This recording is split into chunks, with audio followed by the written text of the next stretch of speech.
An idea of, what forests make for good projects with us. Long rotation forests, such as hardwoods, mixed forests, or certain pine management regimes, longleaf pine, any longer lived species trees are generally good projects for us. Um, Pine plantations that have been, planted longleaf or slash or something like that, not usually as good a project with us, which owners who have that will probably understand why, but they require a lot more management, not necessarily suited to extended rotations that we're talking about. But we're always willing to look at those. You can still look at those areas on our platform. But generally speaking, longer rotation, longer lived species and forests are going to be a better fit. Areas of high conservation value that are not currently conserved will make a good fit. Um, Areas of sensitive aesthetics, riparian zones, area where timber harvesting is secondary in importance to other management objectives you might have. But it does have to have a majority of merchantable, accessible, operable timber, and all of that is factored into the estimates you see in our platform. We've used the data as best we can to assess um, timber markets in each area we work in and the accessibility of the timber. And so that is already factored into the estimates you see, but it's something worth keeping in mind. We can't necessarily enroll stands that have just been replanted, that have been harvested and just replanted because the trees are too small, generally speaking. They're not merchantable, so we're not really deferring a harvest there. And like I said, sometimes pine plantations are not the best fit for our program as well.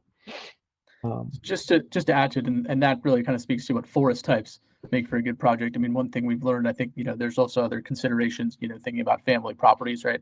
So I like to think of, what I'm calling the 3 F's. So there's forest. Does this make sense for a particular stand on your property? But then there's finances, right? Is this aligned with how you're doing your financial planning? Knowing that, this is going to be set up as an annuity stream. Does this help cover taxes, expenses for the property, especially since it's such a long-term commitment? It really is, in most cases, a multi-generational decision. So it does then prompt the questions of, okay, how is this fitting into, what is the future of this property, and how, if the goal is, as it often is to keep the property in the family, how does this then contribute to covering expenses and helping future generations? And that leads into the 3rd F, which is family. And so, again, how does this align with, the owners, the future of the family, and how you want to make sure that you're stewarding this property? I don't know the exact figures, but there's so many projects that we have that these are properties that have been with families for 4, 5, 6 generations.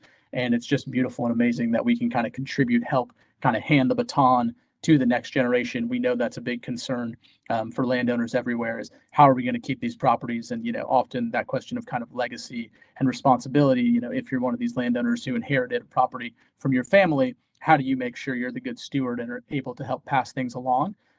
And so a carbon project is, a great revenue source that can then contribute and stack nicely with other revenue opportunities. I saw there was a question in the chat about doing hunting leasing. That's absolutely all right.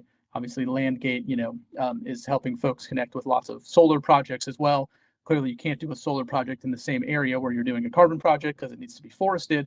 But if you're a really large landowner, you may have a certain section of your property that's good for solar and another section that's good for carbon. So there's ways of kind of stacking these things together. And so it does, it is one piece in kind of that larger puzzle as well. Basically, the enrollment process, getting onto our platform, getting an estimate, identifying what parts of the property you want to put into the program. And then once you have all of your documentation together, you can submit your site for review. And the day that you submit your site for review, that would be the project start date from which you'll start earning revenue. We know at that point you're following the guidelines. Our review process tends to take about 2 weeks. It really depends on kind of the complexity of the project. Sometimes it can take a bit longer and there's, loose threads that need to be tied.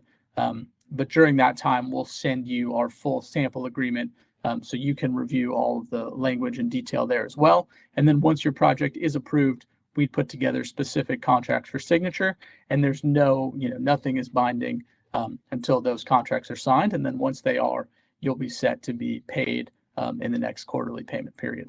So we can move a lot quicker because we're doing this remotely. If you're really gung-ho and you have all your documentation together and you call me when we're done, we can get you signed up and done by the end of the year. Like, we can do projects from start to finish in about a month's time on kind of the shortest end. though often it can take a couple months to put everything together. Key benefits for landowners is that you get paid to conserve your forest land and preserve your legacy. This could be thought of as essentially an annuity for your forest land. It is a long commitment, but in a lot of ways, it takes a lot of guesswork off the table. You can make a decision now that will keep your forest intact and give you a great partner to work with for the next 40 years. It allows you to generate income while growing a mature, healthy, large forest that works well for many different types of uses. Your timber continues to grow, obviously, increase in value. Your property value continues to go up. And then at the end of the project, all timber rights revert back to the landowner. Is worth mentioning. So, and of course, we already mentioned that we try to be flexible to work with you around the management needs of your specific property, and that carbon projects can be transferred to new landowners if and when that becomes necessary. So for a lot of landowners, this is really a win-win situation.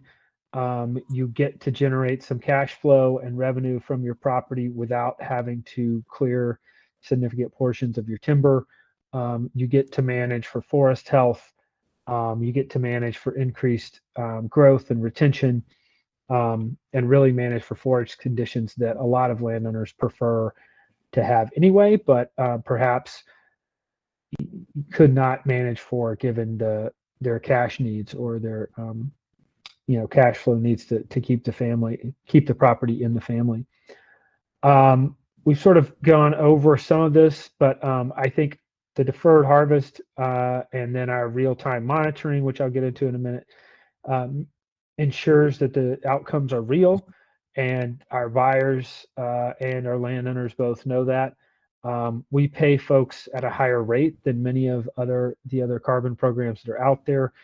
We do have that guaranteed payment period for the first 3 years. We pay you every quarter. We start paying landowners in the quarter following their enrollment. So as soon as you sign contracts with us, you'll start getting payments the following quarter. Other programs, you end up waiting for a year to 2 years, even 3 years sometimes, for the credits to be issued and sold before you start getting some payments. We don't do that to our landowners. We understand that they need cash flow sooner rather than later. All of our credits are registered, as I mentioned, through the American Carbon Registry, which are the kind of high integrity credits that Fortune 500 companies are looking for. And then we have a real turnkey project development service where we handle all of the monitoring and reporting that's required to the registries for the life of the project. So we don't contract with you for part of the project and then leave you with the monitoring and reporting requirements later, which is always something that's worth asking a project developer about, is what are my responsibilities going to be in terms of reporting to the carbon registry that the project is still in good standing. We handle all of that for you.